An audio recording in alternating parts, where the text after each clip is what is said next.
Hey everybody, Danny Greco here. I'm going to talk about a piece of legislation just enacted by the Seattle City Council. It's not going to take place for a number of years, but you may have heard about it a little bit on the news, and it involves oil heating. So currently there are thousands of homes in Seattle still heated from oil, specifically underground oil tanks, which I know sounds really old if you have never seen that before, but most of the houses that were built in the 20s through the 50s, that's how heating was done.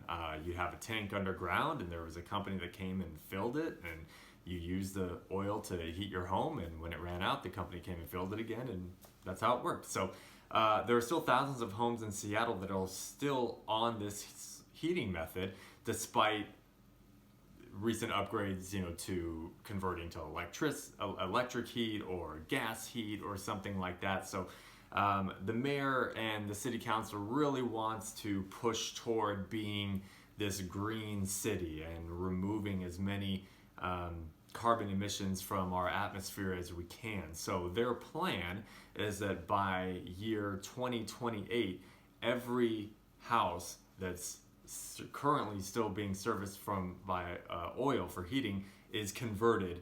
Now they've specifically talked about converting to an electric heat pump.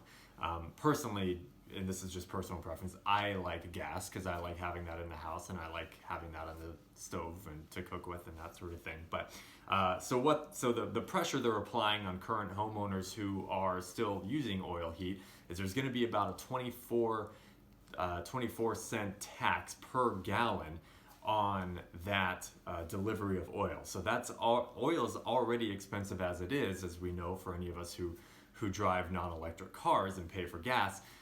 We already know the cost of oil, and that probably just getting more expensive over time. So that's already pretty expensive for these companies to come in a couple times a year and at hundreds of dollars of expense fill up these oil tanks so people can heat their homes.